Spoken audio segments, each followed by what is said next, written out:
1.4 be smart होशियार बनिए part 1 class 10। 1.4 be smart warming up chit chat.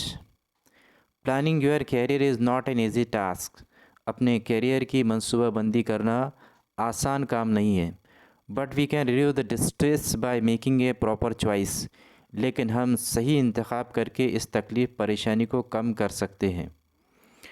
If you do what we love to do, अगर हम वो काम करते हैं जो काम हमको करना पसंद है, the journey becomes smooth and leads to success, तो सफ़र हमारा आसान हो जाता है और कामयाबी की तरफ जाता है। The following diagram shows important factors to be considered while choosing a career. दर्ज झैल खाका पेशे का इंतखाब करते वक्त इन अहम अवामिल को ज़ाहिर करता है जिन पर गौर किया जाना चाहिए। Discuss with a group which factors you regard as important one, तो अपने ग्रुप में बहस करें किन अवामिल को आप अहम समझते हैं। अब देखिए यहाँ पर ये व्हील के अंदर आपको कैरियर फैक्टर्स बताए गए हैं। सबसे पहला है इसमें स्किल। स्किल के मायने होते हैं महारत, हुनर। ये एक नाउन है, इसके मायने होते हैं the ability to do something well. उसके बाद में इंटरेस्ट, दिलचस्पी, the feeling of wanting to know और लर्न अबाउट समथिंग और समवन। फिर है आपकी एबिलिटी, सलाहियतें। फिर है पर्सनालिटी ट्रेट्स, शख्सियत की खुसूसियत।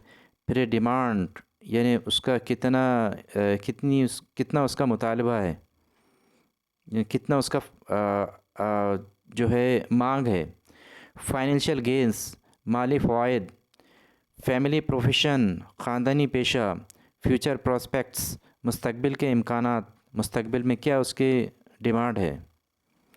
प्रॉस्पेक्ट, फ्यूचर प्रॉस्पेक्ट के मायने होते हैं something that is good will happen in the future.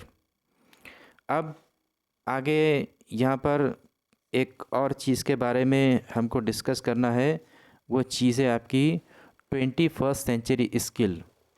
हर तालिब इल्म को इसके बारे में नॉलेज होना बहुत ज़रूरी है कि what are those 21st century skill which every student should know. Career factors as well as 21st century skills.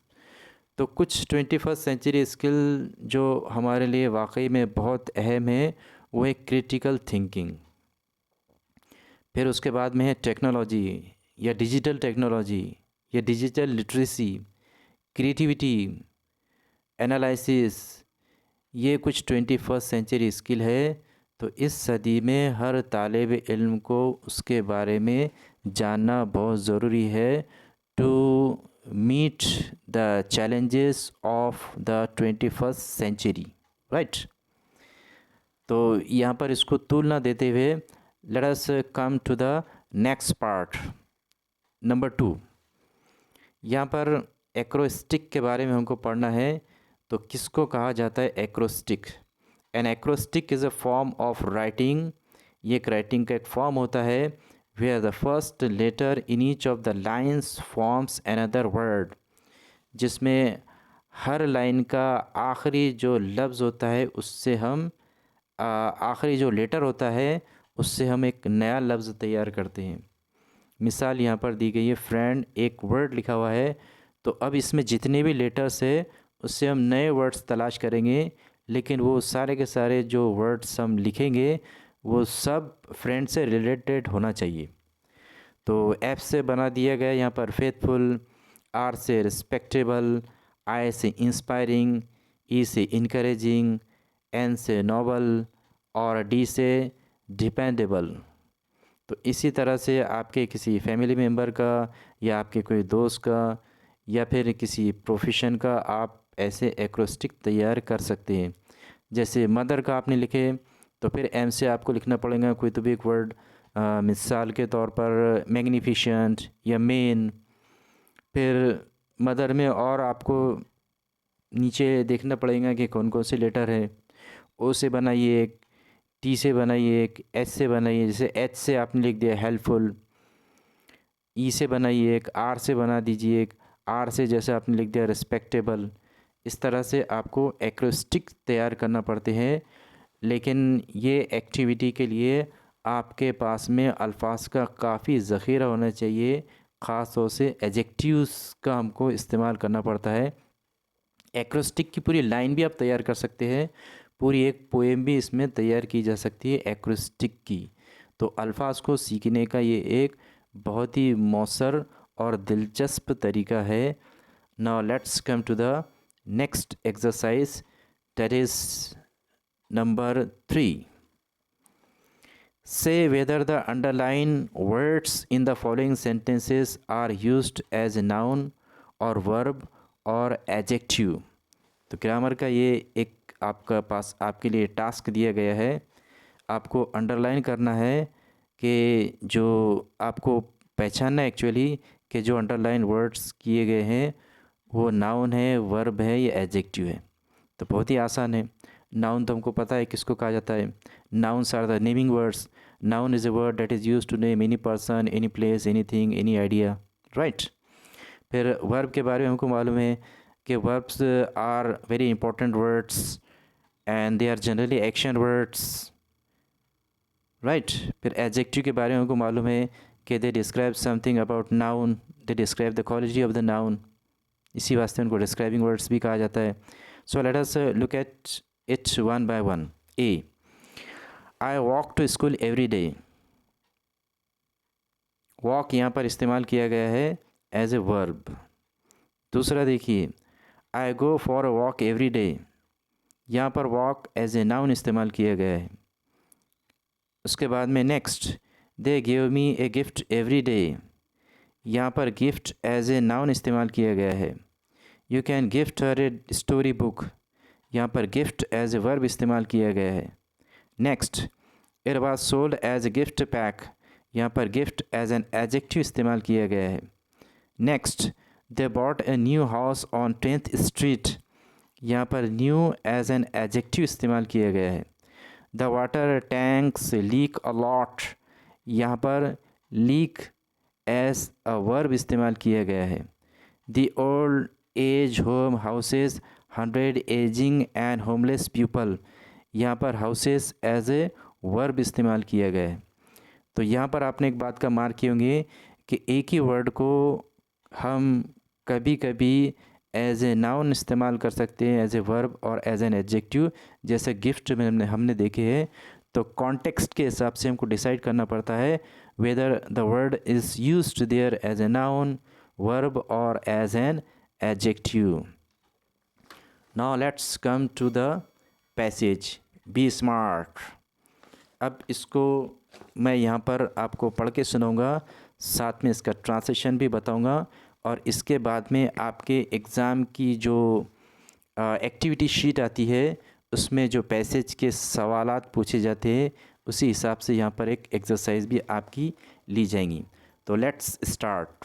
B smart, होशियार बनिए। Champions aren made in gyms. Champions ये जिम में नहीं बनते हैं। Champions are made from something they have deep inside them.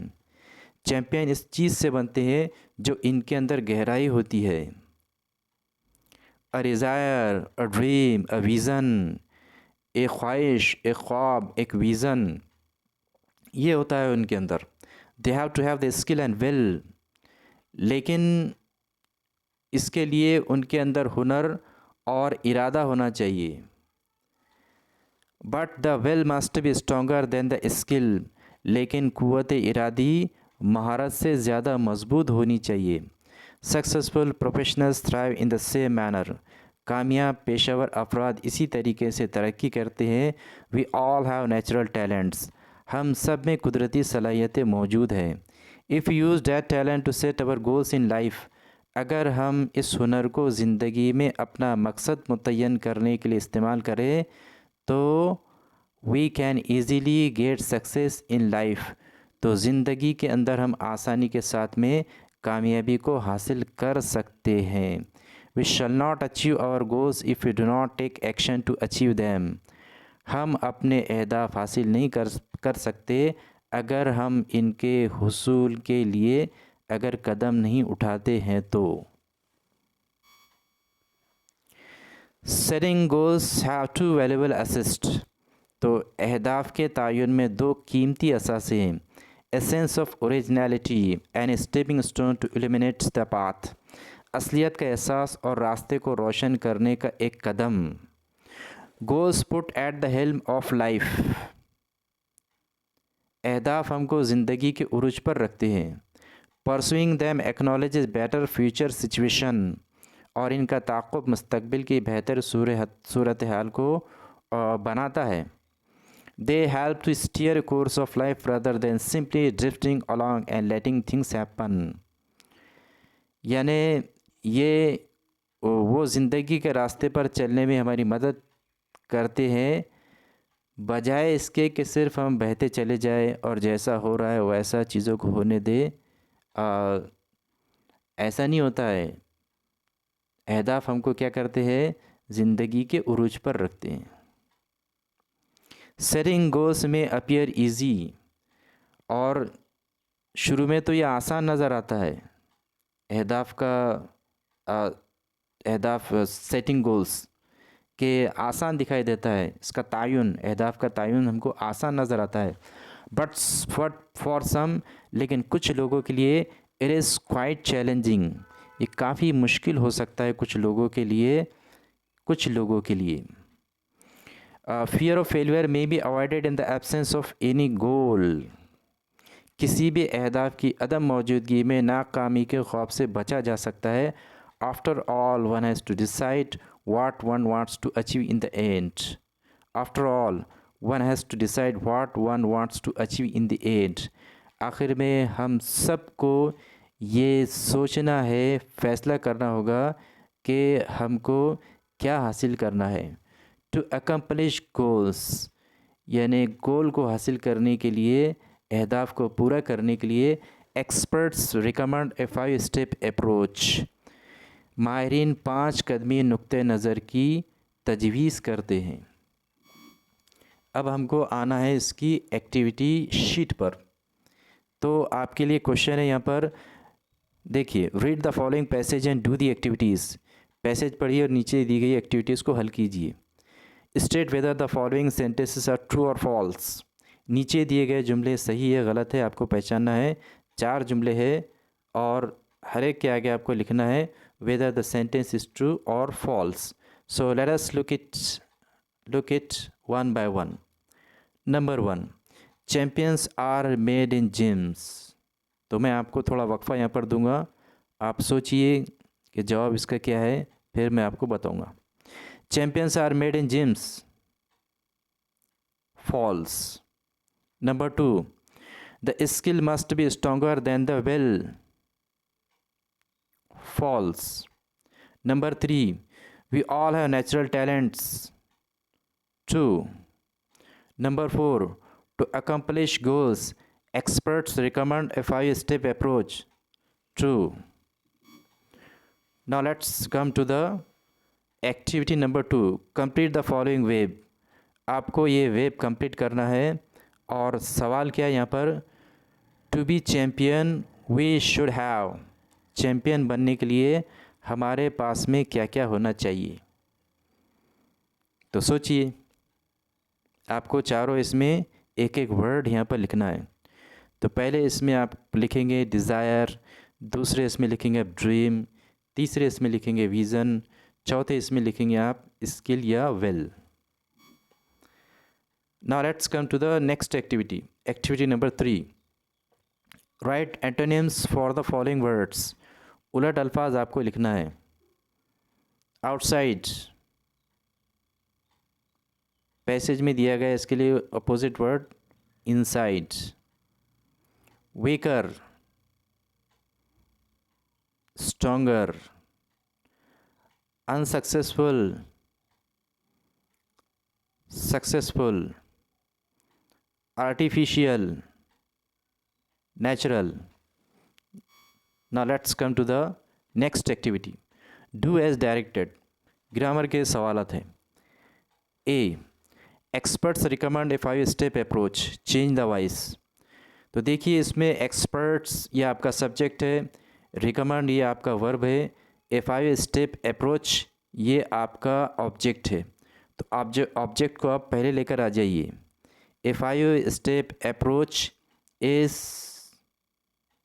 Recommended by the expert. ये आपका passive voice हो जाएगा, क्योंकि ये जुमला आपका सिंपल प्रेजेंट टेंस का है, इस वास्ते इसका पैसिव वॉइस कुछ इस तरह से हो जाएगा। A 5 step approach is recommended by experts. उसके बाद में B, if we use talent to set our goal in life we can easily get success in life. आपको इफ़ क्लॉज का यहाँ पर इस्तेमाल करना है, sorry remove if and use unless. If clause को निकाल कर आपको उसकी जगह पर अनलेस का इस्तेमाल करना है। तो इसका जवाब आपका हो जाएगा unless we use talent to set our goal in life we cannot easily get success in life. अब आइए नेक्स्ट क्वेश्चन पर। पांचवा क्वेश्चन है आपका, और वो क्या है, पर्सनल रिस्पॉन्स। सवाल है आपका यहाँ पर, how can we achieve success in our life. तो मिसाल के तौर पर मैं आपको बता देता हूँ कि इसका जवाब आप किस तरह से लिख सकते हैं। वैसा ये ओपन एंडेड क्वेश्चन होता है, पर्सनल रिस्पॉन्स। हर एक का अपना एक इसमें अलग जवाब हो सकता है, according to your background knowledge and according to your knowledge of that particular subject के हिसाब से। तो इसका जवाब आप कुछ इस तरह से लिख सकते हैं, the key to success is to strive for success. There are some qualities which make it easy to reach the goal. If you plan well to achieve the goal, and if we use time properly and make the right decision, we can achieve success very easily.